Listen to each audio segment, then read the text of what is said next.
Morning student, मैं मनोज जांगड़ा अपने YouTube channel CBSE math गुरुजी पर आप सभी का स्वागत करता हूं। प्यारे बच्चों, 10th क्लास के अंदर हम 4 चैप्टर ऑलरेडी कर चुके हैं, जिसके अंदर हमने पॉलिनोमियल कर लिया, जिसके अंदर हमने ट्रिग्नोमेट्री कर लिया, जिसके अंदर हमने कोऑर्डिनेट ज्योमेट्री कर लिया, प्रोबेबिलिटी कर लिया। अब हम करेंगे 9th chapter which is application of trigonometry, जिसको हम हाइट एंड डिस्टेंस भी कहते हैं। और एक और बात बच्चों, मैं आपको अश्योर करना चाहता हूँ, इस चैनल के ऊपर आपको 10th क्लास का कंप्लीट कंटेंट मिलेगा। हर एक चैप्टर या एग्जाम से रिलेटेड जो भी चीज़ें तुम्हें चाहिए वो आपके एग्जाम से पहले इस चैनल पे अवेलेबल होंगी। इसके लिए आप चैनल को सब्सक्राइब जरूर कर देना। तो चलिए स्टार्ट करते हैं बच्चों आज का हमारा वीडियो। दोस्तों, सीबीएसई मैथ गुरुजी चैनल को सब्सक्राइब करें और बेल आइकन दबाएं नए वीडियोस की नोटिफिकेशंस पाने के लिए। तो इस चैप्टर में बच्चों हम करने क्या वाले हैं, पहले तो हमें ये समझना ज़रूरी है, और उसका यूज कैसे करेंगे या कैसे करना है हमें वो समझना ज़रूरी है। इस चैप्टर का नाम हाइट एंड डिस्टेंस है, ठीक है। Height and distance. अब हाइट एंड डिस्टेंस, कौन सी हाइट एंड डिस्टेंस मेजर करने के लिए हम ट्रिग्नोमेट्री का यूज़ करते हैं बच्चों। अब मैं इस मार्कर की हाइट तो मेजर करने के लिए तो या लेंथ मेजर करने के लिए तो मैं ट्रिग्नोमेट्री यूज़ नहीं करने वाला, तो कुछ ऐसा ही होगा, क्योंकि इसका तो मैं स्केल लेके मेजर कर सकता हूँ या कोई और मेजरिंग इंस्ट्रूमेंट लेके मेजर कर सकता हूँ। तो हाइट एंड डिस्टेंस कहाँ यूज होती है? हाइट एंड डिस्टेंस बच्चों ऐसे ऑब्जेक्ट की हाइट या डिस्टेंस मेजर करने के लिए यूज होती है जो इनएसेसिबल होते हैं, जहाँ तक हमारी अप्रोच ना हो या जहाँ तक हम किसी मेजरिंग इंस्ट्रूमेंट को लेके मेजर ना कर सकें। फॉर एन एग्जाम्पल, अगर मुझे किसी हाइट कैलकुलेट करनी है किसी माउंटेन की, अगर मुझे किसी पहाड़ की हाइट कैलकुलेट करनी है भैया, तो मैं फीता लेके तो मेजर करने से रहा। समझ पा रहे हो बच्चों बात को? या मुझे कुतुब मीनार की हाइट मेजर करनी है या किसी और ऐसे ऑब्जेक्ट की हाइट मेजर करनी है, या समुद्र के अंदर जो शिप को डायरेक्शन देने के लिए लाइट हाउस लगे होते हैं उसके ऊपर मैं खड़ा हूँ और जहाज कोई आ रहा है, मुझे उस शिप की डिस्टेंस कैलकुलेट करनी हो तो नहीं कैलकुलेट कर सकता किसी मेजरिंग इंस्ट्रूमेंट से, तो वहाँ पे हम यूज करते हैं प्यारे बच्चों ट्रिग्नोमेट्री का। अब सवाल ये उठता है कि ट्रिग्नोमेट्री का यूज कैसे करते हैं, ट्रिग्नोमेट्री कैसे हेल्पफुल आएगी हमारी हाइट कैलकुलेट करने के लिए, डिस्टेंस कैलकुलेट करने के लिए। उसको मैं क्लियर करने से पहले आपसे कुछ वर्ड क्लियर करना चाहूँगा, कुछ छोटे छोटे पॉइंट। सबसे पहली बात, एंगल ऑफ एलिवेशन क्या होता है?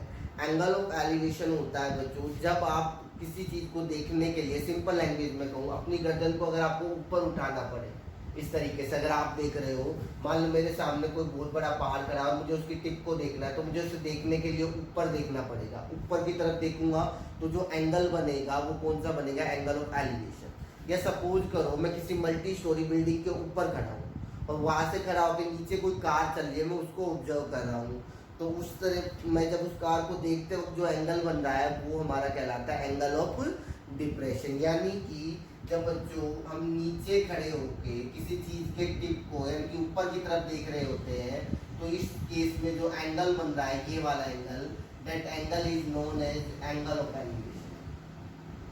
एंगल ऑफ एलिवेशन यानी कि जब आप ऊपर की तरफ देख रहे हो। पॉइंट नंबर 2, दूसरी बात, जब आप ऊपर खड़े हो, यहाँ देखने वाला आपका यहाँ खड़ा है, समझ गए, और यहाँ से आप नीचे की तरफ देख रहे हो, ठीक है। तो एक चीज आप क्लियर कर लो, पहली बात, जो एंगल बनेगा ना बच्चों वो आंखों से बनेगा, हॉरिजॉन्टल लाइन के साथ बनेगा। हॉरिजॉन्टल लाइन के पैरेलल कह लो या हॉरिजॉन्टल लाइन। हॉरिजॉन्टल लाइन क्या होती है?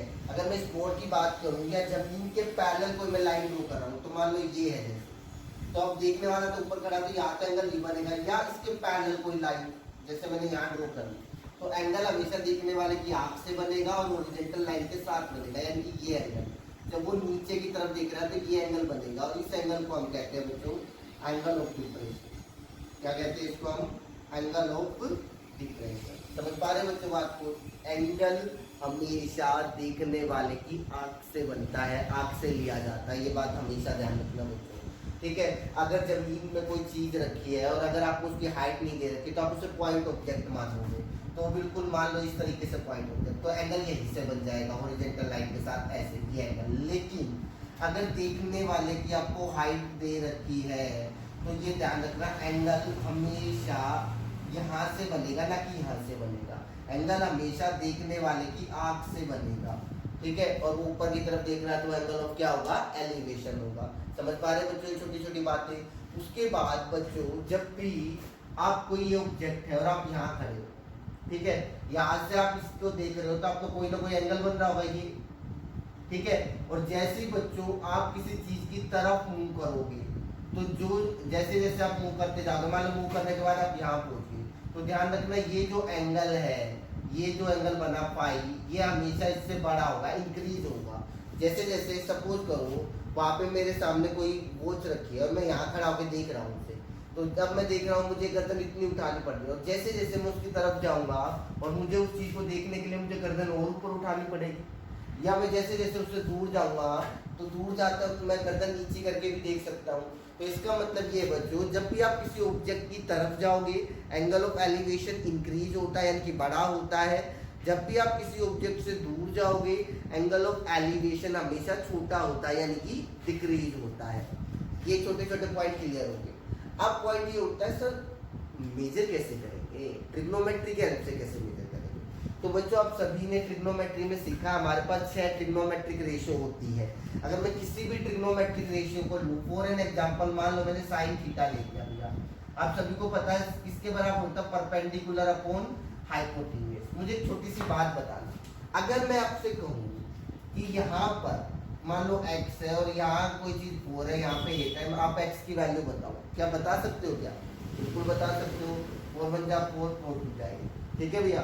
आप देखो ध्यान से, तो यहाँ पे बेसिकली टोटल 3 वैल्यू है। एक है थीटा यानी कि एंगल आपका, एक है आपका परपेंडिकुलर, अगर मैं सिर्फ साइन की बात करूँ तो, ठीक है, एक आपका परपेंडिकुलर और एक है आपका हाइपोटेन्यूज। समझ पा रहे हो बच्चों बात को? यानी कि हमारे पास टोटल 3 क्वांटिटी है। अगर इस 3 में से मुझे कोई 2 मिल जाए तो मैं तीसरी फाइंड कर सकता हूँ। 3 में से अगर मुझे कोई 2 मिल जाए तो मैं तीसरी फाइंड कर सकता हूँ।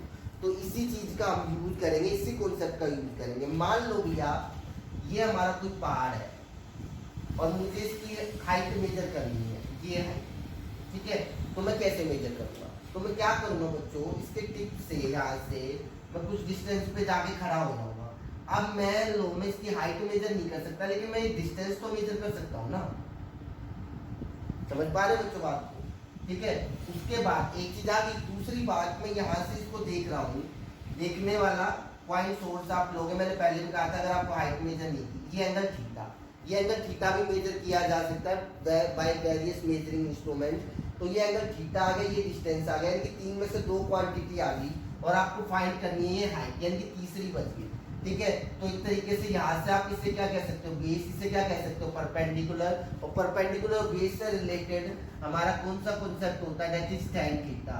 तो अब हमारे पास यहाँ पे टोटल 2 चीज मिल गई। एक तो मेरे पास थीटा आ गया, तो टैन थीटा की वैल्यू मैं निकाल सकता हूँ। फॉर एन एग्जाम्पल मैं मान लेता हूँ ये एंगल थीटा डिग्री है, 30 डिग्री है, तो यहाँ पे मैं 30 रख सकता हूँ, तो मेरे पास टैन 30 की वैल्यू आ जाएगी। समझ पा रहे हो बच्चे बात को? फॉर एन एग्जाम्पल मान लेता हूँ मैं यहाँ से यहाँ तक की जो डिस्टेंस है वो 1 किलोमीटर की है, तो मैं 1 किलोमीटर भी रख सकता हूँ। तो अब बच कौन गया, परपेंडिकुलर। तो अब मैं यहाँ से इस रिलेशन का यूज करके क्या फाइंड कर सकता हूँ, परपेंडिकुलर, और वही परपेंडिकुलर मेरी क्या, हाइट ऑफ माउंटेन। तो इतना सा कॉन्सेप्ट था बच्चों, ठीक है। हाइट एंड डिस्टेंस में अगर कोई बच्चा सोचे कि सर मुझे ट्रिग्नोमेट्री नहीं आई तो हाइट एंड डिस्टेंस में भी ज्यादा प्रॉब्लम होगी क्या, बिल्कुल भी नहीं बच्चों। हाइट एंड डिस्टेंस के अंदर आपको बहुत ही लिमिटेड चीजें चाहिए होती है ट्रिग्नोमेट्री की। बाकी हाइट एंड डिस्टेंस का अपना इंडिविजुअल कॉन्सेप्ट होता है, जिसको मैं टाइप वाइज कवर कराऊंगा। कॉन्सेप्ट तो खैर सेम ही है, ठीक है। बस आपको यहाँ पे ये देखना है कि आपको राइट एंगल ट्राइंगल आइडेंटिफाई करने और उसके अंदर ट्रिग्नोमेट्री लगानी है। ट्रिग्नोमेट्री लगाने का मतलब आप टैन अप्लाई करोगे, साइन अप्लाई करोगे, कोस अप्लाई करोगे। अब सवाल ये उठता है कि हमें पता कैसे चलेगा कि हमें साइन अप्लाई करना चाहिए, कोस अप्लाई करना चाहिए, टैन अप्लाई करना चाहिए। तो उसके लिए प्यारे बच्चों आपको अपनी ट्रिग्नोमेट्रिक रेशियो याद होनी चाहिए, और उन रेशियो को याद करने का तरीका आपको पता है सभी को, क्या था, पंडित बद्री प्रसाद हर हर भोले सोना चांदी तोले। समझ पा रहे बच्चों बात को? क्या, पंडित बद्री प्रसाद हर हर भोले सोना चांदी तोले। तो यहाँ से आपको पता है कि जो हमारा साइन होता था, sine that is equal to perpendicular upon hypotenuse, जो कोस होता था base upon hypotenuse, perpendicular upon base को हम क्या कहते थे, टैन। तो अगर हम परपेंडिकुलर और बेस के बीच में रिलेशन है तो हम tan अप्लाई करेंगे। जनरली 90% या इवन आप कह सकते हो 99% क्वेश्चन के अंदर हमारा tan ही अप्लाई होना है। ठीक है, तो आपको ये चीजें याद होनी चाहिए कि भैया आपका साइन थीटा किसके बराबर, तो आपको अच्छी तरीके से परपेंडिकुलर अपॉन बेस।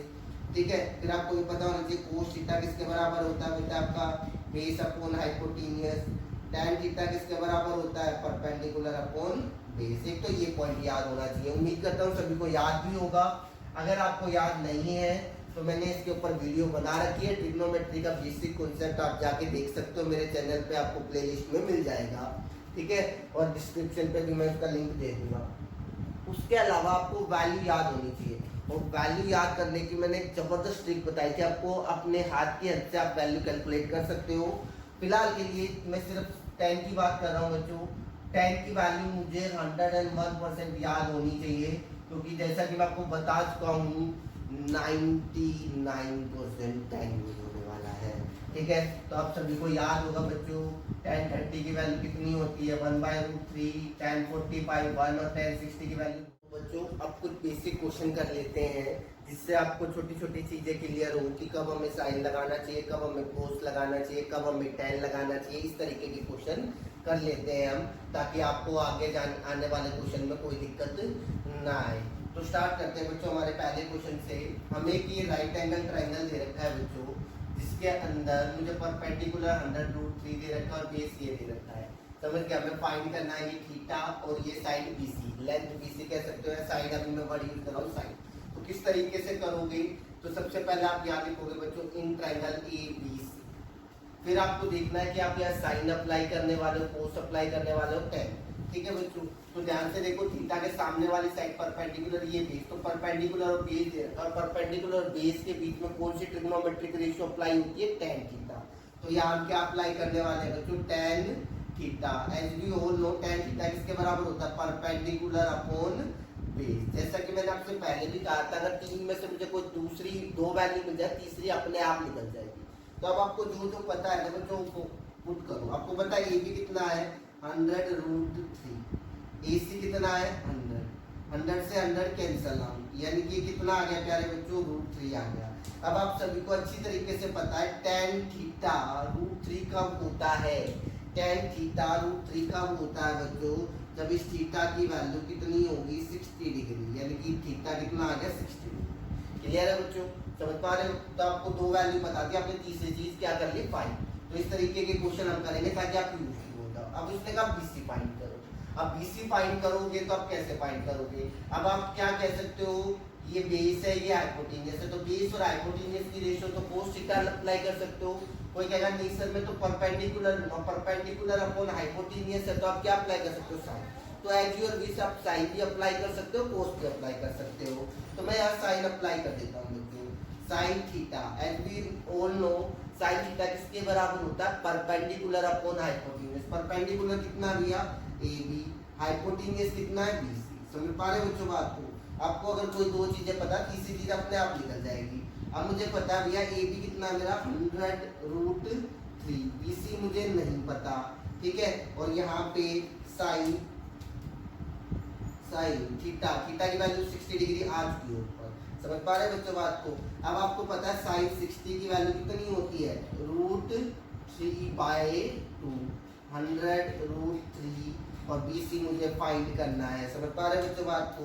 तो क्या हो जाएगा इस √3 से √3 कैंसल आउट। ठीक है, तो BC कितना, ये 2 से जाके मल्टीप्लाई हो जाएगा, 100 × 2 आ जाएगा, which is equal to 200 metre. तो हमारा BC कितना आ गया 200 मीटर। समझ पा रहे हो। कोई भी चीज आपको दे रखी है, तीन में से कोई दो वैल्यू दे रखी है, तीसरी आप फाइंड कर सकते हो। Through out height and distance में आपके साथ यही होगा कि आपको कोई दो वैल्यू देगा, तीसरी क्या करनी है फाइंड करनी है। बस आपको एक राइट एंगल ट्राइंगल आइडेंटिफाई करना है। फिलहाल के लिए मैंने जितनी भी फिगर बनाई है वो सभी की सभी एक राइट एंगल ट्राइंगल ही है।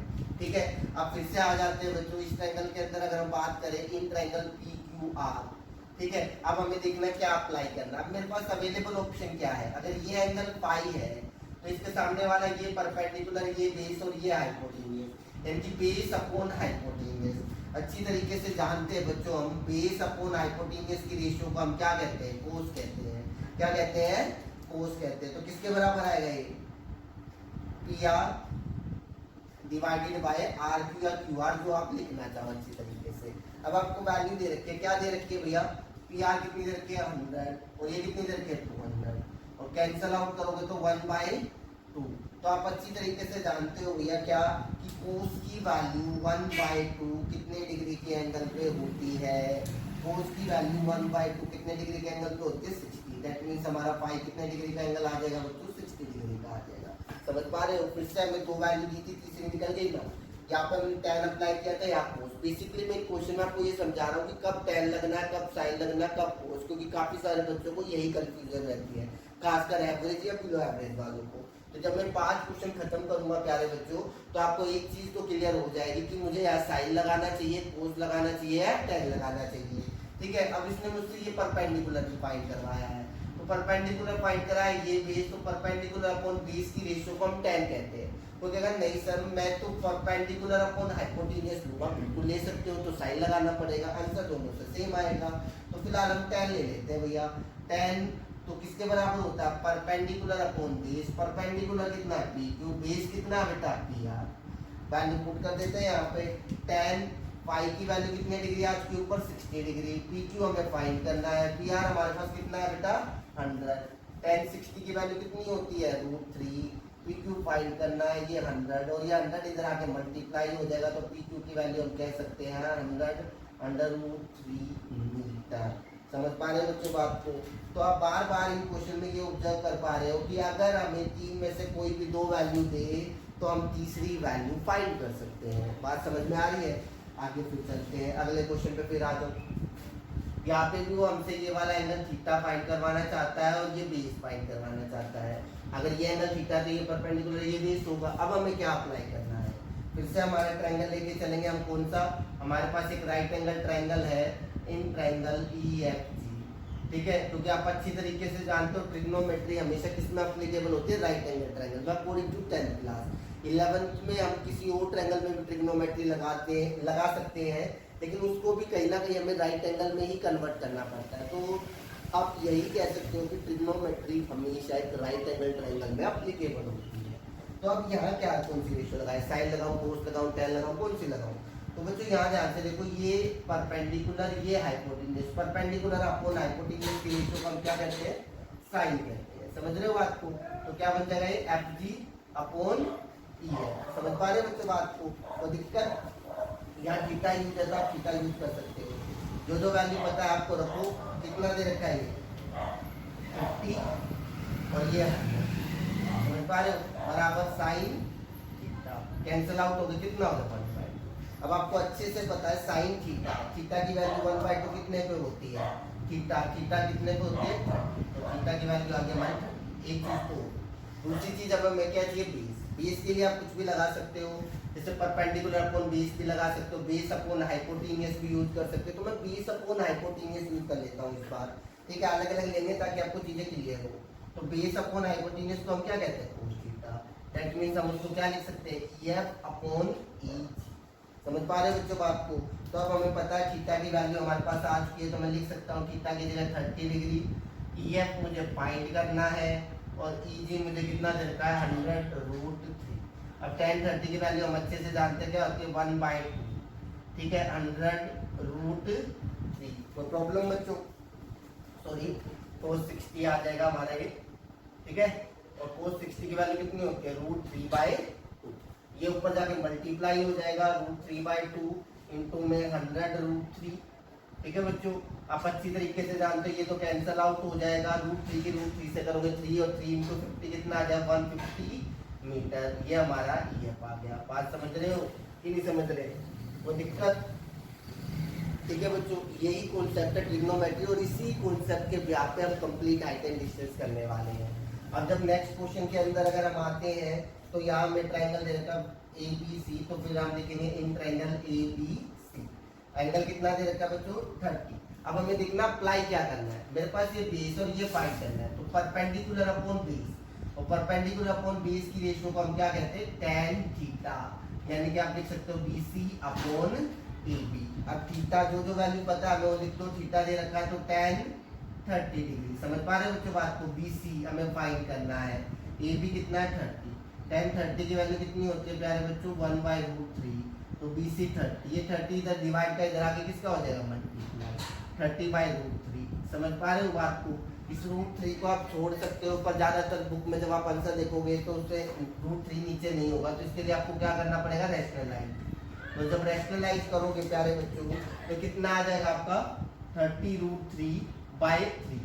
बात समझ रहे हो, 3 से कैंसिल आउट हो गया तो कितना आ गया हमारा 10√3 मीटर, ये हमारा BC आ गया। ठीक है, और इसी तरीके से आप क्या निकाल सकते हो AC निकालने के लिए आप परपेंडिकुलर अपॉन हाइपोटेनियस भी यूज कर सकते हो या बेस अपॉन हाइपोटेनियस भी। तो इस क्वेश्चन BC AC निकाल के आप मुझे कमेंट बॉक्स में जरूर बताएंगे क्या आया।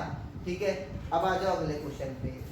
अगले की बात की जाए बच्चों तो फिर से एक राइट एंगल ट्रायंगल हमें दे रखा है PQR, और इसके अंदर हमें ये एंगल दिया है और फाइंड करना बेस और परपेंडिकुलर। तो पिछले क्वेश्चन में हमने ये निकाल लिया था, अब हम बेस निकाल लेते हैं मान लो।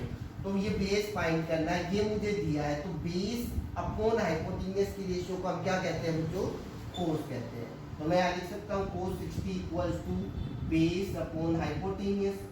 cos 60 की वैल्यू हमें पता है बेटा कितनी होती है 1/2। ठीक है, PQ हमें फाइंड करना है, PR है 100, ये 100 डिवाइड का इधर आके किसका हो जाएगा मल्टीप्लाई 2PQ। तो 2 से इसको कैंसिल आउट करेंगे कितना आ जाता है, यानी कि हम कह सकते हैं PQ हमारा कितना आ गया 50 मीटर। इसी तरीके से प्यारे बच्चों आप QR भी निकाल सकते हो।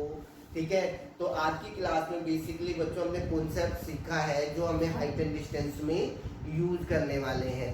ठीक है, अगली वीडियो में मैं आपके लिए लेके आऊंगा लेवल 1 सिंगल फिगर के क्वेश्चन। ये भी एक तरीके से सिंगल फिगर है, लेकिन यहाँ मैं आपको कॉन्सेप्ट सिखा रहा था कि क्या लग रहा है, कब हाइट यूज होगी, कोस यूज होगा, कब tan यूज होगा, कब साइन यूज होगा। ठीक है, अगली वीडियो के अंदर हम स्टेटमेंट वाले क्वेश्चन लेके आएंगे, सिंगल फिगर से शुरू करके फिर हम टाइप वाइज आगे बढ़ते चले जाएंगे। आज की क्लास में प्यारे बच्चों इतना ही। Thank you.